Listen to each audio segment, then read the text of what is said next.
And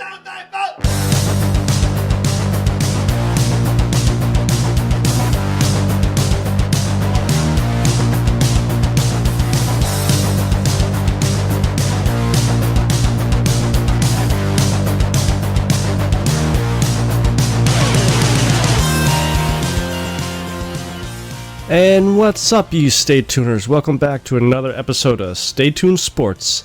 It's your good friend Jimbo here, back again. Not at the beach, like yesterday, our good friend Shoulders, down at Avalon, New Jersey. I think that's where he said he was, him and his family was at. Hoped you enjoyed the show yesterday. I had fun doing it with Shoulders, and some of those interviews were interesting.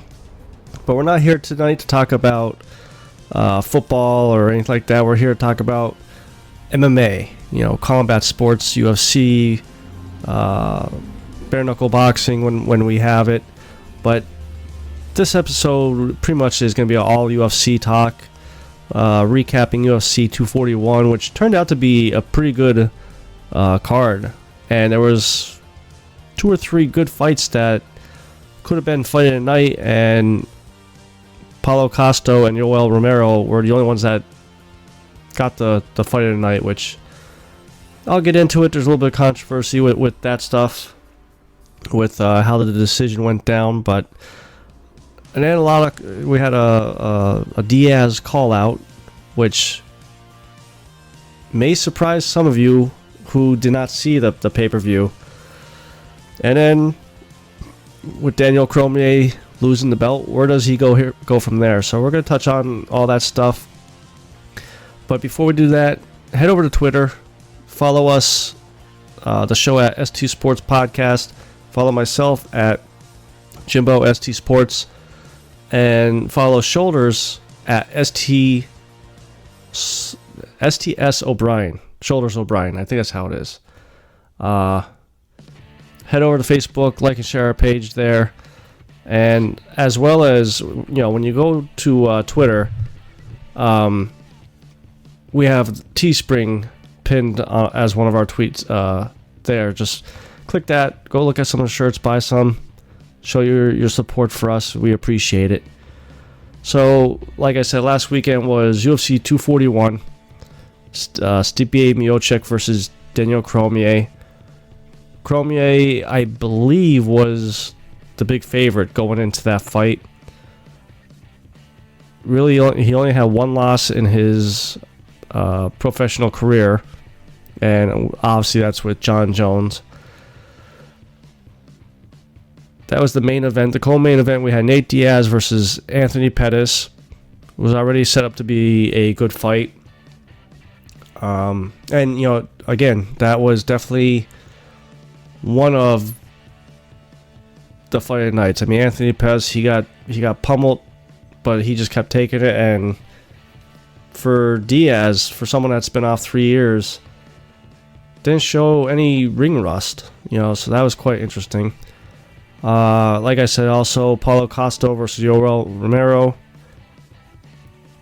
Sodiq Yosef versus Gabriel Benitez, and then to kick the show off, we had Derek Brunson versus Ian Heinzek. Brunson, he dominated that fight. He won by unanimous decision. His striking ability was surprisingly a lot better than Heinzek's, and gutted out the decision. After that, we had Sodiq Yusuf knock out Gabriel Benitez in the first round, and it was a pretty good knockout. I wasn't live tweeting this one, kind of just relaxing after a rough week of work and stuff, but definitely woke me up with this knockout here. And then after that, we had Paulo Costa versus Yoel Romero, and right out of the gates, it was a brawl. And some of the funny parts of the match in the first round, Paulo Costa knocked Romero down, caught him flush. Romero recovered pretty well, and with his right hand he pointed like, look over there to Costa's left, and for whatever reason he did, and Romero hooked with the left and connected and knocked him back down. Second round seemed like it kind of died off a little bit, but then right back to the third and fourth round, third round, they got right back into it. I had Romero winning the second and the third because Costa, his biggest thing is he doesn't have a tank. He does not have a gas tank. If you could survive the first round barrage, you increase your chances of winning this fight, a fight against him, substantially. And that's what was happening. First round, Costa had the power. He, had the movements and everything like that, and kept catching Romero. And I mean, obviously he won the first round, but then second and third round he just started to slow up. And to me, it looked like Romero was pressuring a little bit more, was connecting a little bit more, and I thought he did enough to win, the fight. And unfortunately, he didn't. And Costa, won by unanimous decision. Now, does a win like this put him in the title contention? Yes, at least the talks. I don't know if he deserves a title shot next, though. That's the question. If I was Costa and I was his camp, I would say, let's get one more fight in before we really go for this title, and work on his cardio, because the next day or Monday came out about the weight gain that they added on, like all the fighters. And I mean, both Costa and Romero did add a lot of weight. I think Costa was something like 13 or 15 pounds. That's a lot of weight to put back on in one day if your body's not ready for it. So obviously, that's most likely why he was gassing out so quick. But him and his camp got figured out this gas tank, because you got John Jones and Alex Gustafsson, the first one, just grueling matches. Nate Diaz and Conor McGregor, the second one, again, just grueling. You're not going to win every fight by knockout or submission. You got to be prepared to go all 5 rounds, and maybe that's what the camp needs to do, is say, hey, give our guy a main event and make it a 5-round fight, and let him get used to fighting 5 rounds. Otherwise, if I'm the champ, whoever he fights for the belt, again, just last the first round. Make him waste his energy, because he's only going to gas out. You've seen it. Everybody knows it. I mean, Stevie Wonder could see it. So curious. I mean, he did call out, for the belt, but I just, if I'm Dana White, I don't give it to him just yet. I need to see that he's gonna perform longer than a first round knockout, and really show that he's not gonna fade away in the later rounds. So after that fight, we had Nate Diaz versus Anthony Pettis. I really thought Pettis was gonna keep Diaz away with his leg kicks, and in the beginning it seemed like they were connecting, and then Diaz, his boxing just finally overwhelmed Pettis. There was only one time that Diaz was in the guillotine, and I mean, it looked good. It looked like it was in there, but Diaz popped out of it and went on to win by unanimous decision. And in the post-fight interview with Joe Rogan, he made a call out. Now, we all know, not everybody, a lot of people are still clamoring for the McGregor-Diaz trilogy. I mean, it's not as illustrious as it was a couple years ago. I mean, I think the time has passed for it. But Diaz didn't call out Conor McGregor. He called out Jorge Masvidal. And soon as he said that, I was like, ooh, I like that. I like that fight. I like that fight a lot. Both are very good boxers. Their background, I mean, I saw today, it's like they're almost identical, except for one is from California, one's from Miami. Masvidal has been a pro since 2003. Diaz has been 2004. Pretty much the same amount of fights in the UFC. Both started in street fighting. You know, the only thing was Masvidal is from Miami and Diaz is from California. And I like how Diaz said how he went about it to call him out was he said he owns the baddest motherfucker in the game belt and believes Masvidal is the next challenger. And as soon as he said Masvidal's name, the camera went right to Masvidal and he was all pumped and ready for it. Which Masvidal released a video earlier today saying we're ready for this fight.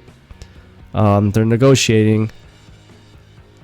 They both Diaz and Masvidal knows this is the type of fight that the fans want to see. I want to see. I know you guys probably want to see it. And I loved what Chael Sonnen said about Diaz. How bad guys do not call out bad guys. But for whatever reason, this bad guy calling out that bad guy is going to work. You know, they both build fights up pretty good. And I think between these two, the way Diaz talked in the post-fight interview, I think there's a mutual respect between them two. Compared to, say, you know, Diaz to Conor or Diaz to Colby Covington. You know, who's that? But Masvidal is hoping, he did say that they're negotiating, they're hoping to have a fight by December, if not November.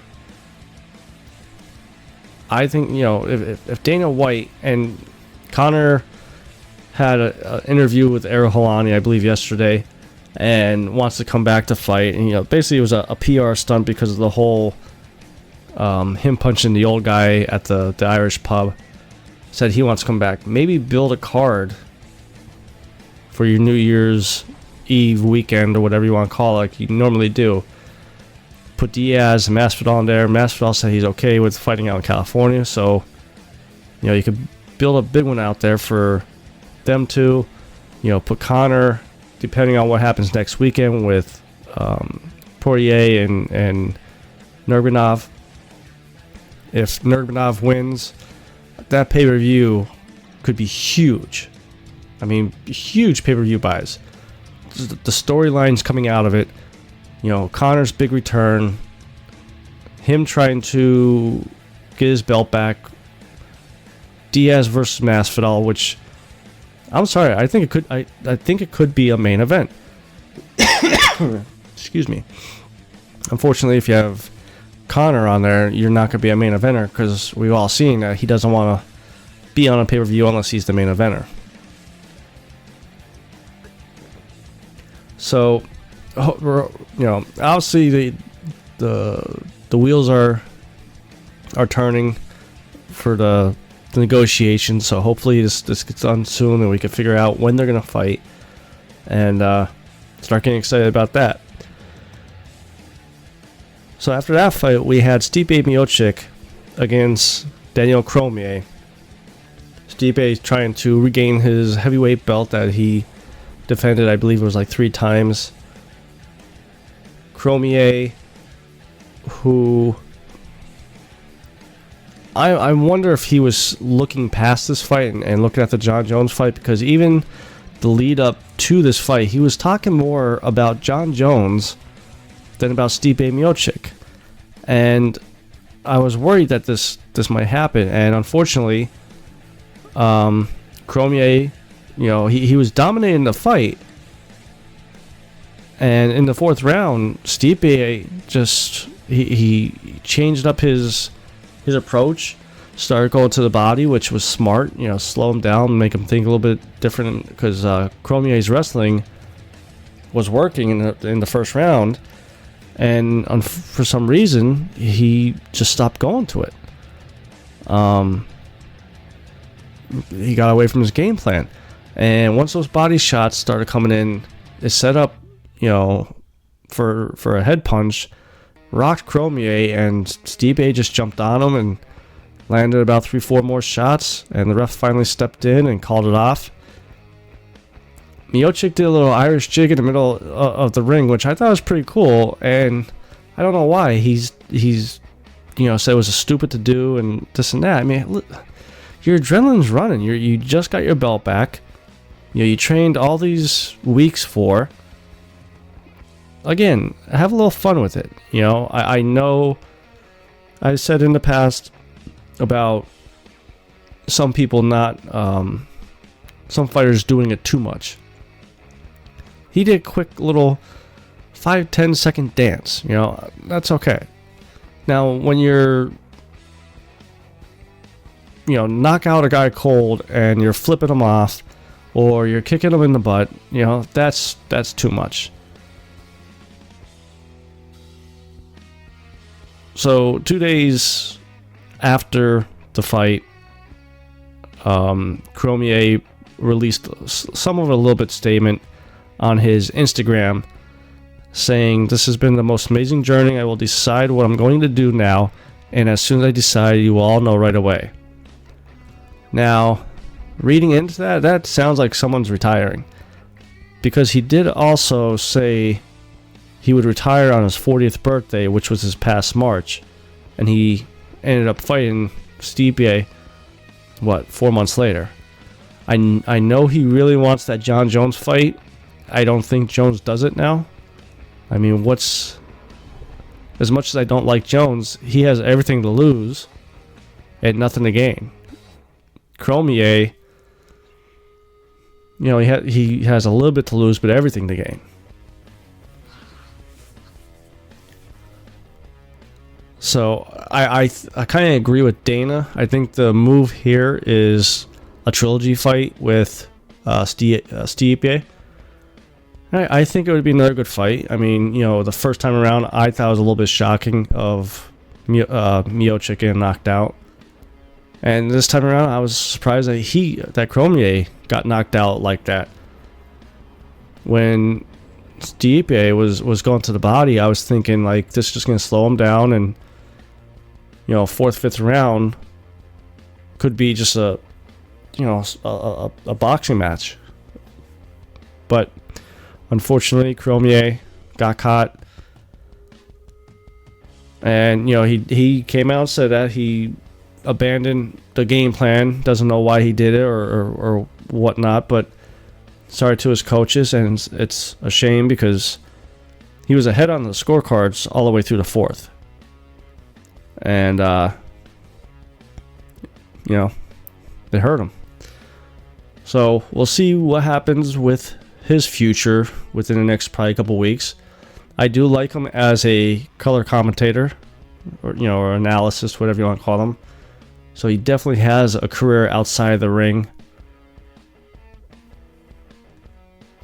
And this whole 3-man commentary, I in the beginning I was a little worried it was going to be too much, a lot of talking over each other.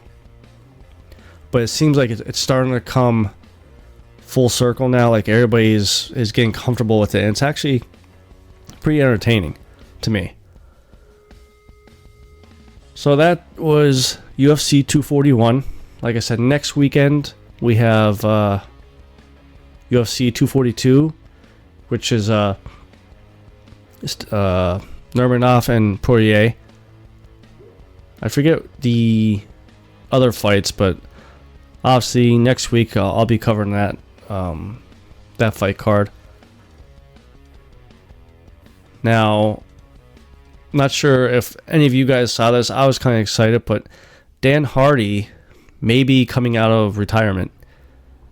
He re-entered the USADA testing pool, which he has to do for 4 months of testing to resume fighting. He never officially told the UFC he retired. He just came out and said that he was retired. I've always liked Dan Hardy. He was a tough as nails fighter, and a brawler. Fought GSP for the belt, didn't win, but he went 5 rounds with one of, if not the greatest. As much as I don't like to say that because I don't like GSP. He's had some big wins over big names. Only problem coming out, I mean, I don't see him going after any belts. Yes, Cromier did. He entered UFC at a later age. I think it was like 33, 34. So, but Cromier is a once-in-a-lifetime type talent. Dan Hardy is, I believe, 36, 37 years old. I could see him getting up to the top 8, maybe, and then just plateauing. Just because he's been out of the game for 7 years. Hasn't fought in that long. It's going to take some time to get adjusted to the new talent that's coming up through now. A lot of people are evolving. Newer talent is learning newer tricks. I hope he doesn't come in thinking that what he could use, that he used to use 7 years ago, he could use now, because he'll get mauled. And speaking of being mauled, Brock Lesnar, I love you. Don't fight Jon Jones. I said from the get-go, he will destroy you. I don't even think if Lesnar gets Jones down to the ground somehow without getting hit, I don't even think Jones will stay down there. I think he'll get up, somehow. So I hope that fight don't ever happen. I know Dana probably would put that together just for the money. I don't know if Jones would sign off on it because, again,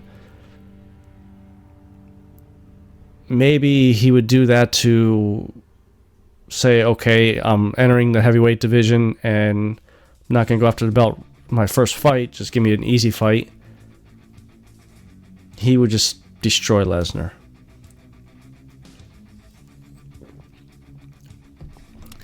Now, also, before I came on to the show, I saw an article on ESPN about one championship finally being aired in America, in the U.S. They have an event on October 13th over in Tokyo, which will be aired in the U.S. on TNT. No time has been set yet, but Eddie Alvarez has come out and said that it will be a prime time event. Now, the past couple years, I would say 2 or 3 years now, one championship has been slowly bringing over American fighters like Eddie Alvarez, Demetrius Johnson, Sage Northcutt, which, he's not that great of a fighter, but it seems like they want to start getting into the American household now. And as long as they put on good fights and they put them on at 7, 8, 9 o'clock at night, not 5 in the morning, it could work. And if UFC, to me, don't start getting their fighters under control, Mr. Conor McGregor, Mr. Jon Jones, one championship, and for a while I thought Bellator could creep up on them, but they seem to kind of plateau because you don't really see them promote as much anymore. At least I don't. But one championship is starting to come up. And Cyborg said, I believe it was like last week, that within the next 30 days, she's going to have a big announcement of where she's signing. And I could see her signing with one championship. I said that. They need a women's, face for that weight class. And she'd be perfect. So with the October 13th event, like I said, Eddie Alvarez said that it's going to be a primetime event. He is going to be facing Segud Arslanov in the final lightweight Grand Prix. Alvarez, he lost his debut with one championship, which I was surprised. I thought he would go over there and do very well, but maybe he overlooked his opponent and got caught. But he ended up winning the last fight. Now he's in the finals of the lightweight Grand Prix. Then we also have Demetrius Johnson is on that card as well, I believe. So, and also though one representative did confirm that the fights are going to be on TNT, but the times will be announced over the next couple weeks or so, I guess would be. So I probably will be turning into to see how that one goes, just to see a different promotion. Because again, I mean, I everybody tunes into UFC just because that's the WWE of MMA. But every now and then, WCW did have some good fights, so maybe I'll tune into one championship and give them a shot. So I think that might be it for us this week. Not sure if all you guys saw what happened to Ronda Rousey. Hope she's feeling better. Almost lost her finger filming on set of 911, the TV series on Fox. And again, I don't like her personality, but I'll give her credit. She's a tough son of a bitch, because almost lost her finger and she was back on set the next day, back to filming. So hope she's feeling better, and I hope you guys have a good weekend, the rest of this weekend. Today's being Friday, since I'm recording. So yeah, that's gonna be it for us this week. I may live tweet tomorrow during the Miami-Florida game, since that's like the kickoff of college football. So head over to Twitter, follow the show at ST Sports Podcast, follow myself at Jimbo ST Sports, follow Shoulders at ST Sports O'Brien. Head over to Facebook, like and share our page there. I add a couple more videos on YouTube, slowly getting those back up to date. Head over to Teespring. Buy some of our merchandise. I also want to give a shout out to Belly Up Sports. I haven't announced them in the past week or two, but great guys over there, and they got some good articles. With fantasy football coming up, they have MD Fantasy is one of the podcasts that they air over there, but he also writes for them. So head over there, check out their site. They also sell shirts over there as well. So. And tell them I sent you guys over there. So, till next weekend, or next week I should say, this is your good friend Jimbo, signing out.